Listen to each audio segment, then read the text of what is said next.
Olá, eu sou Carlos Gabriel e esse é o Araripa, um podcast que fala sobre a moda no Cariri cearense. Aqui nós iremos falar sobre ela de uma forma desmistificada, não só como tecido, costura e modelagem. Vamos mostrar que a moda está em todo lugar, a todo tempo, e que aqui no Cariri ela se encanta e serve para contar histórias.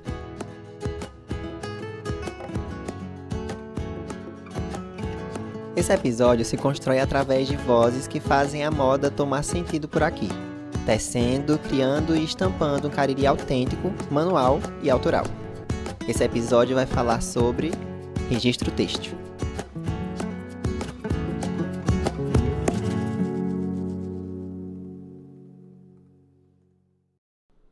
Bom, esse episódio foi criado e pensado para falar sobre 3 assuntos que são distintos, mas que de alguma forma se interligam. São uma costura perfeita. Queremos trazer nele a moda autoral, que é muito forte aqui na região, os tecidos, que não são aqueles que compramos prontos no metro, são tecidos que são feitos à mão, que são transformados. E por último, as estampas, que apresentam características específicas e identitárias, seja de um local, de um momento ou de uma personalidade. Para seguir uma ordem que faça sentido, podemos começar com o tecido, mas óbvio que vamos ter que apresentar a moda autoral e as estampas enquanto falamos dele. Para começar a falar sobre tecido, é bom entender o que seria ele. Segundo o dicionário, o primeiro significado de tecido é confeccionado com fios, urdido, o que se teceu, manual ou mecanicamente. Conjunto de fios entrelaçados, trama, tela. Produto final da tecelagem de fios de algodão, seda, lã ou sintéticos, usado para confeccionar vestimenta, embalagem, etc. Fazenda, pano. Tecido também tem outros significados, como o da biologia, mas que se assemelham ao principal. Pode ser definido como agregado de células similares que desempenham de maneira coordenada uma função particular. E aí a gente tem o tecido epitelial, que serve para recobrir a superfície do corpo, o tecido muscular, que é feito de fibras que contraem, e vários outros que compõem o nosso corpo. De uma forma ou de outra, os tecidos são pequenas partes que juntas dão um novo significado. Vamos imaginar que estamos em uma confecção. Se você chegar bem próximo, dá para ver a forma que esse tecido é tramado. São pequenos nós que vão se formando e se juntando, um na vertical, outro na horizontal, para no final termos isso que é o que está cobrindo o seu corpo. Esses nós são feitos de linhas que podem ter tamanhos e espessuras diferentes, depende do que será feito.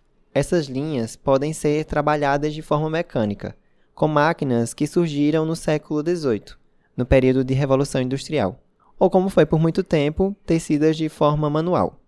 Segundo o artigo Indústria Têxtil dos Fusos e Rocas aos Teares Automáticos, a prática de tecer manualmente surgiu há 400 mil anos antes de Cristo. O ato de tecer, através de fios de algodão e lã, veio da necessidade de egípcios. O processo era o seguinte: as fiandeiras entrelaçavam fibras nos dedos e depois enrolavam o fio em um bastão. E isso era sendo repetido até formar uma peça. A arte de tecer é ancestral e obteve muitas mudanças durante os séculos, mas é bom que fique claro, a técnica nunca deixou de existir. Quem prova isso são os tecelões que permanecem fazendo trabalhos manuais unindo os fios. Aqui no Cariri, nós temos um mestre, que nos apresenta um céu de linhas entrelaçadas. Manuel de Jesus Neto, mais conhecido como Ciel.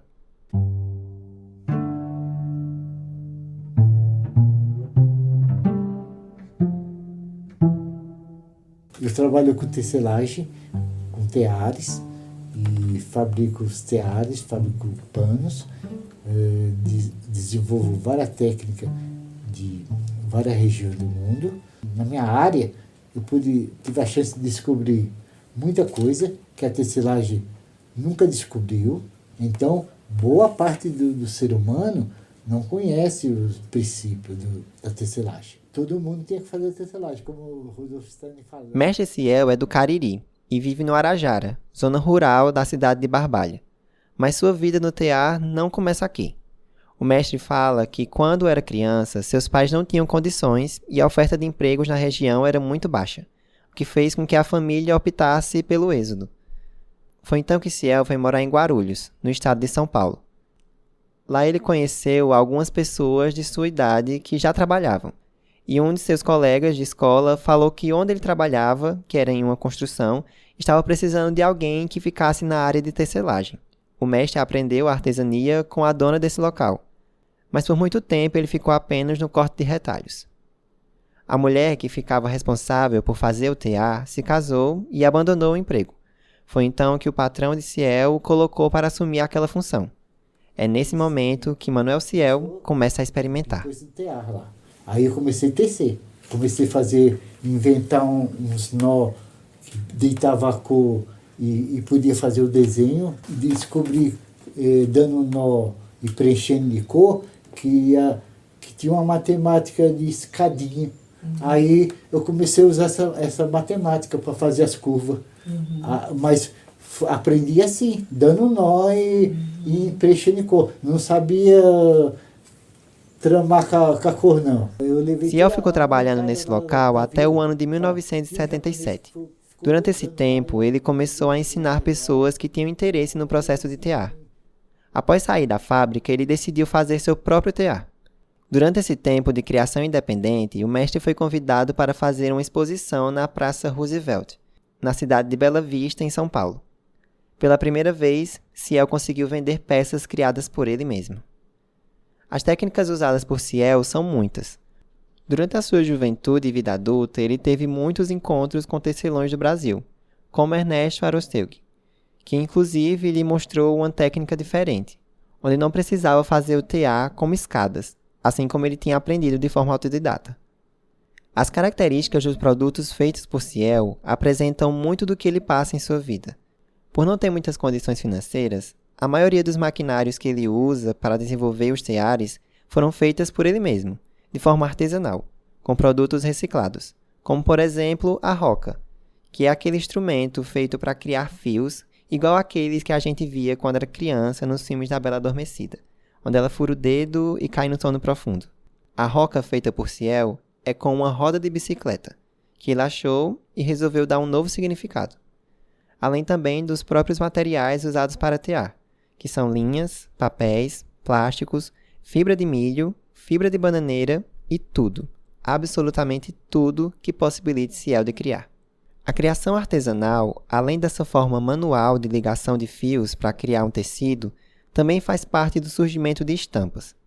As estampas nascem há muito tempo a partir de técnicas construídas com pigmentos, em sua maioria naturais, feitas com o uso de carimbos, cordas e amarrações. Os desenhos e símbolos eram usados por grupos para identificação de alguma coisa, seja de qual comunidade aquela pessoa pertencia, sua origem ou profissão. Esses símbolos, inclusive, poderiam ser usados por tecelões como forma de assinatura. Elas surgem em diferentes partes do mundo por diferentes povos. Mas com a expansão marítima e territorial, essas estampas acabam tendo acesso a outras culturas e se tornando característica de outros povos, como, por exemplo, a xilogravura. A xilogravura é uma técnica onde se esculpe algum desenho em madeira e, a partir do contato da tinta nesse molde de madeira e dessa madeira no papel ou tecido, se gera um desenho, uma estampa. A xilogravura é muito conhecida no Brasil e principalmente no Nordeste, e que se tornou bastante popular na região por conta do Cariri, que tem muitos artistas experientes na técnica. Mas a xilogravura não é nordestina, muito menos brasileira. Ela surge na China, no século VI, e servia para impressão de textos budistas. Ela chega no Brasil no século IX, mas se torna identidade no Nordeste no século X, quando se populariza a literatura de cordel. Tá, agora o que se questiona é, por que a xilogravura está sendo tão detalhada e o que ela tem a ver com as estampas? Bom, para explicar isso, a gente vai ter que ir na Universidade Regional do Cariri, a URCA, para conversar com Zumira Correia. Zumira é designer e professora do curso de Artes Visuais da URCA, na cidade do Crato.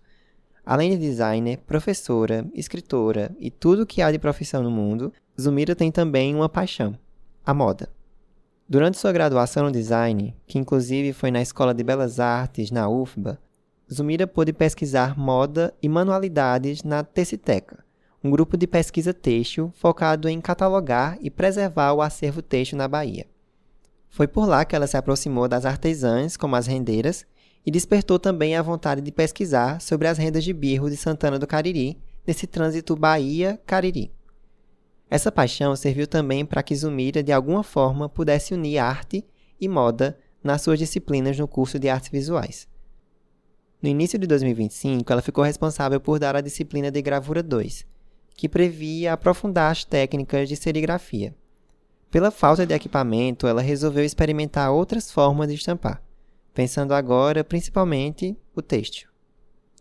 Foi daí que nasceu o Sertão Marte. Materiais que eu disponho e dentro do conhecimento que eu já disponho. Então, a ideia do Sertão Marte é que fosse uma coleção que unisse o têxtil, os processos de impressão, não só que envolvessem serigrafia ou linóleo, mas outras formas de impressão. Então, a ideia era criar tecidos, estampas e acessórios de cabeça. Então, os alunos eles tiveram uma experimentação que furou um pouco a bolha do que era a própria disciplina, porque a gente não tinha a possibilidade de fazer serigrafia até o momento, então o que restava? Nossa experimentação em técnicas gráficas e de gravura, que eles já tinham experiência e que poderiam expandir para outra superfície, que era o tecido. E uma das provocações foi justamente pensar a moda como um furar bolha, já que dentro do Centro de Artes, ou a maioria dos cursos não tem experimentação em moda, então por que não pensar a moda como uma possibilidade de pensar produtos? Para chegar ao produto final, que foram acessórios de cabeça, acessórios esses que viraram máscaras, balaclavas e mantos, eles passaram por alguns processos. Então, a gente estudou o processo de criação de coleção, criação em tecidos, como pensar a gravura para uma superfície maior, porque a maioria trabalhou com tecidos muito grandes. E, a partir daí, uma coleção cápsula foi feita e apresentada dentro da amostra didática. E foi um resultado que me surpreendeu muito, porque os alunos se envolveram a ponto de, chamar uma avó para costurar, chamar uma tia, uma mãe.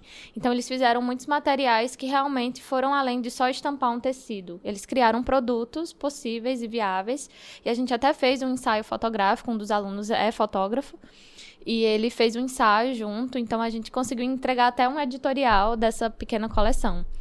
Então, eu penso o Sertão Marte como um processo também de entender essa... Como é que eu explico? Eu ia falar gambiarra, mas eu não sei se gambiarra é uma palavra boa. Mas de pensar realmente formas possíveis com os materiais que a gente tem. Então, eu tenho um tecido, eu tenho um chilo, eu tenho um linóleo, o que é que eu posso fazer? Então, a gente criou uma coleção do zero e um editorial e ficou incrível. As estampas e materiais eram escolhidos por cada estudante. A ideia era pegar esse tema, Sertão Marte, e destrinchar a partir do entendimento de cada um. E o Sertão Marte, ele se conectou muito com o Cariri ficcional, que para mim o Sertão Marte foi um sertão ficcional, que ia para elementos como fauna, flora, mas eram elementos que se conectavam com um sertão distópico. Então, até a paleta de cor, ela trazia essa coloração mais escura, o vermelho, o preto, um verde mais escuro. Eles faziam muita referência às estampas como fungos, ou galhos, raízes, fios. Então, eles criavam uma visualidade que tinha um olhar muito mais distópico desse sertão do que necessariamente uma representação literal do que seria um sertão, né? E quando coloca Marte na frente, faz justamente essa conexão de Marte, de outro planeta. Então, que outro planeta seria esse sertão? Então, foi uma coleção muito ficcional, e a ideia também é que envolvesse outros processos de escrita, e eles, pela relação de muitos alunos também com escrita, com têxtil, com jogos, eles conseguiram criar quase personas e personagens para o que eles desenharam. Então, realmente, foi uma criação que expandiu além do croquis. Eles estavam pensando personagens. E eles contavam uma história. Se a gente tivesse mais tempo, talvez a gente conseguisse realmente escrever como uma história ficcional, porque a maioria pensava o croquis como personagem, mas nosso tempo era muito curto, e por isso também que os resultados eles foram reduzidos para um editorial. Então, nossa entrega final foi um editorial. E aí onde entra aquela coisa da estampa voltada para a identificação de um local, de um povo ou de uma história. Outro momento de experimentação da estampa de uma forma diferente foi na coleção cápsula Salve a Chapada, feita pelo Casear Lab, que é um laboratório aqui no Cariri que pensa manualidades voltadas para os eixos da sustentabilidade, pesquisa, cultura, território, moda e comunicação. O CASIA é gerido por Zumira, Chainá Moura, que é designer de moda e produtora, e por mim. No início de 2025, nós fizemos a segunda edição do evento FIAR, que une fotografia, moda e artivismo. A ideia esse ano era passar por 3 momentos. O primeiro foi a criação de coleção, com a oficina de Jefferson Grossi, designer da marca Grossi. O segundo, um momento com Rubens Venâncio, professor e fotógrafo que ministrou a oficina de cianotipia. E por último, a oficina de styling e editorial, que quem deu foi Chainá e Zumira. A ideia era pensar a técnica da cianotipia em uma coleção de moda que também pensasse o território. No nosso caso, a Chapada do Araripe, que é um acidente geográfico envolvido pela Floresta Nacional do Araripe, que vem passando por diversas queimadas. O tema central era unir a moda e as estampas feitas em cianotipia para reivindicar esses retrocessos que causou diversas mortes de animais e plantas desse local. Então nas camisas tinham estampas com frases, placas, fósseis e plantas encontradas na floresta do Araripe. Zumira também explica um ponto muito importante dessa coleção. Essa segunda edição, inclusive isso é importante, né? Chay, nossa produtora, ela comprou blusas já prontas, em brechó. Então, a ideia era pensar também o reaproveitamento de materiais e de roupas. Reaproveitamento, como pensar um styling com reaproveitamento, pensar acessórios que a gente já tinha em mãos. Ela também comprou muitos materiais em feira, como balaio, chapéu de palha, lamparina. E foi tentando trazer como material também para pensar esse styling a partir do que você já tem em mãos. Então, como você reaproveita materiais, como você olha o seu cotidiano como uma forma de pensar um styling, para pensar um material totalmente novo. Então, os alunos não costuraram as roupas, eles tinham já camisas prontas, eles tinham que estampar e pensar um styling para pensar um pequeno editorial. A cianotipia, técnica usada durante o FIAR para estampar as camisas, é um processo fotográfico e artesanal usando sais de ferro que tem sensibilidade à luz. E aí, quando esses sais se misturam com a foto em alguma superfície, ele deixa uma impressão na cor azul ciano. No caso da oficina do CASIA, as superfícies usadas foram as dos tecidos das camisas. O legal de se pensar as formas que essas estampas foram feitas, tanto da disciplina de gravura como no FIAR, é a questão artesanal e autoral. E também pensar esse Cariri que se comunica através do texto e da visualidade, que tem uma identidade que pode ser trabalhada em diferentes segmentos, sejam eles individuais ou juntos, como quando se liga a moda com a arte. Como eu tinha falado, durante esse episódio nós iremos discorrer sobre assuntos relacionados a tramas e tecidos, feitos de forma manual e autoral. Estampas que representam um sentimento e contam uma história. E agora nós vamos unir isso tudo em quem faz na prática essas coisinhas, através de uma moda autoral, independente, crítica e criativa. E para falar sobre isso, eu convidei Alan Araújo, designer da marca 407. Oi, Alan, por favor, se apresente. Olá, gente, me chamo Alan, sou um criativo, designer, modelista, costureiro, aqui do Cariri. Minha família, eu nasci no Crato, mas minha família toda é de Nova Olinda e realmente eu digo que eu sou dessas duas cidades, né? Porque eu nasci no Crato, mas fui criado em Nova Olinda, toda minha família é de lá. Mas vim morar no Crato ainda novinho e pra mim essas duas cidades, tipo, eu sou das duas, enfim, um filho do Cariri mesmo, né? Sim, 100% Cariri. Alan é formado em Design de Produtos pela Universidade Federal do Cariri, a UFCA. Se você escutou o segundo episódio, lembra que eu falei que antes do curso de Design com ênfase em moda nascer na UFCA, ele era um curso de Design de Produto com ênfase em joias e calçados. Se você não escutou, eu particularmente super indico. Bom, como eu estava falando, Alan se formou na UFCA e se encontrou na área da ourivesaria, ou seja, na confecção de joias oriundas de prata ou ouro. A moda chega nele ainda criança, graças à sua família. Sempre foi aquela criança criativa que cresceu do lado da mãe que Tava ali sempre fazendo um crochê, um ponto cruz, costurando uma manta de retalhos e tudo. E também sou de uma família que cresci, duas primas minhas, uma costureira, outra é modelista. Eu cresci, tipo, vendo uma máquina de costura dentro de casa sempre, né? E a criatividade aflorada, achando que eu era aquela pessoa bem doidinha, né? E foi ainda na faculdade que a 407 começou a tomar forma. Eu falo que na 407 a gente meio que coleciona memórias e conta histórias. É uma marca 100% do Cariri, é daqui onde vem todo esse acervo de memórias que eu digo que eu gosto de visitar. Todas as principais inspirações vêm daqui, como essa pessoa que cresceu aqui, que nasceu no Cariri nos anos 90. Em todas as coleções eu sempre trago alguma inspiração aqui da região mesmo. Alguma, na verdade, várias, né? E eu digo também que na 407 esse lugar para você voltar para casa, sabe? Tem esse lugar para voltar para casa. O nome 407 veio do número da casa da avó de Alan. Ele me contou que durante a faculdade ele já fazia joias com pedaços de madeira de uma laranjeira que tinha na casa dessa avó. Por isso, a 407 tem sempre um toque de casa. Isso faz parte também do que a gente pode entender como marca autoral, que é colocar a identidade de um designer através do seu sentimento e criatividade em suas peças e coleções, além da transparência nos seus processos. Na marca autoral é onde você encontra mais liberdade para você, sei lá, pirar um pouco mais e exercer um pouco mais essa criatividade, sabe? Não com tantas amarras que uma marca grande e uma produção grande, assim, dá uma diminuída. E o interessante de uma marca autoral é que você consegue ter aquele contato direto com realmente as pessoas que estão por trás. Por normalmente serem marcas menores, você consegue ter o contato e consegue fugir um pouco mais dessa indústria doida que a gente vive. A gente consegue fugir desses lançamentos desenfreados que a gente encontra na moda, né? Uma das indústrias principais poluidoras do mundo, não é à toa.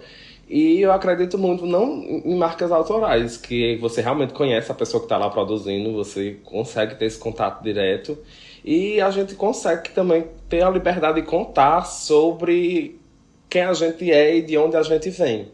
Dentro de uma marca autoral, experimentações são infinitas.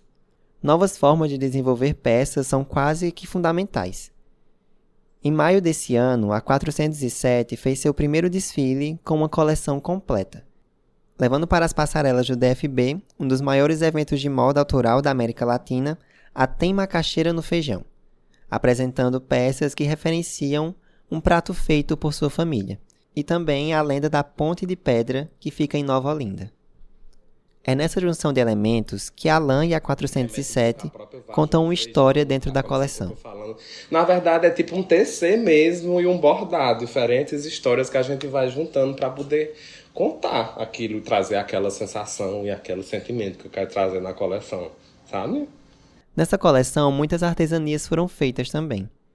Diferente da técnica de TC feita por Ciel, Alan usou o bordado, construindo calças e saias a partir do enrolar dessas linhas. Eu acredito muito no fazer artesanal, nesse diferencial que eu trago muito. Eu sempre vou atrás de alguma artesania para poder fazer. Sempre tem um pouquinho de crochê, eu sempre entrego um pouco às pessoas que trabalham comigo, né? Sempre tem uma crocheteira. A gente tem aqui o artesanal fortíssimo na nossa região, no nosso estado, tudo. Eu acho um absurdo a gente correr isso é pro industrial, sabe? Eu acredito muito que a gente tem que resgatar essas tecnologias ancestrais que a gente tem. E em toda coleção, e normalmente a maioria em toda coleção eu vou procurar alguma coisa assim, que realmente traga um diferencial, que seja uma coisa diferente, uma peça que tenha realmente alguma história. Aí sempre eu mergulho em alguma artesania diferente, né? Agora mesmo estou pesquisando outra e trazendo outra já para a próxima coleção. Claro, sem largar as antigas também, né? Outra coisa que se torna uma marca dentro da marca é o uso das estampas, como na Memórias do Interior. Tem cenas do cotidiano. Aí nessa série de estampas tem o Padre Cícero, o Horto, tem duas senhorinhas conversando na calçada, os dinossauros aqui que a gente tem na região. Aí tem, sei lá, as crianças brincando na calçada, um sertanejo, sabe? Realmente eu gosto muito de estampa. Tem que ter. Na verdade, eu gosto de coisa básica, peças bem lisas, mas eu sempre gosto de uma camisetinha estampada, né? Acho que a gente precisa. Na sua última coleção, algumas peças tinham uma estampa com o rosto da princesa da Ponte de Pedra, que tem cabelos longos que lembram a casca do feijão. E aí o que eu perguntei para Alan foi sobre de onde vinha essa coisa de fazer estampas e principalmente se elas vinham antes ou depois da coleção ser pensada. Já surgiu da própria ideia das estampas virem a coleção, como nessa Memórias do Interior, que realmente a ideia é uma mini coleção realmente de estampas bem voltada para isso. Mas já no caso da Tem Macaxeira no Feijão, eu já sabia que eu queria trabalhar com essa lenda daqui. Eu já tinha meio que namorado com essa lenda, brincado com ela e já feito peças de joalheria contemporânea a partir dela, sabe? Dessa imagem dessa princesa nessa história. E, na verdade, meio que a coleção já existia. A estampa apareceu depois. Nessa, no caso, não foi nem eu que desenhei. Eu convidei um amigo meu, ilustrador, também. Não é aqui da região, mas é um pouco filho do Cariri, sim. É baiano, mas veio para o Cariri, se formou no Cariri. Passou muito tempo morando aqui. E eu sempre admirei muito os desenhos dele. E eu falei, pois pronto, por desenho a lenda essa imagem dessa princesa. Aí, óbvio que eu já tinha conversado, trocado mil figurinhas, né? Ela já sabia como era essa visualidade, que eu imaginava ela como, e ela foi lá e desenhou. Aí, nesse caso, já a estampa surgiu no meio da coleção mesmo, sabe? A identidade, a manualidade e o fazer são 3 peças que se unem e constroem o autoral, o exclusivo. É através dessa moda construída de forma independente que nós encontramos os maiores criativos da região, que saem e voltam para cá querendo apresentar o que tem no Cariri, seja nas tramas, nos crochês ou nas estampas. O episódio está chegando ao fim, e eu queria agradecer aos convidados que compartilharam suas vivências e criações nesse mundo que é a moda. E um conselho, se você é do Cariri, visite o ateliê do Mestre Ciel. Fica dentro da Chapada do Araripe, em um lugar totalmente encantado e encantador. E acompanha também os lançamentos da 407 pelo Instagram, @407a.a. E segue o Casear Lab também, que a gente vive experimentando novas coisinhas por lá. É @casearlab. Esse episódio tem roteiro, narração e edição feitas por Carlos Gabriel. A produção e a pesquisa é de Andresa Raquel. A identidade visual do Araripa e a capa desse episódio são feitas por Beatriz Custódio. A captação de áudio da narração e da entrevista com Zumira foram feitas por Paulo Vitor Vaz. Esse podcast é um projeto vinculado à Pró-Reitoria de Cultura da Universidade Federal do Cariri, a UFCA, e tem apoio e exibição na Rádio Cafundó, a web rádio comunitária do bairro Mutirão, na cidade do Crato. Para esse episódio, utilizamos áudio do documentário O Céu do Mestre Tecelão, disponível no YouTube do Centro Cultural Banco do Nordeste Cariri.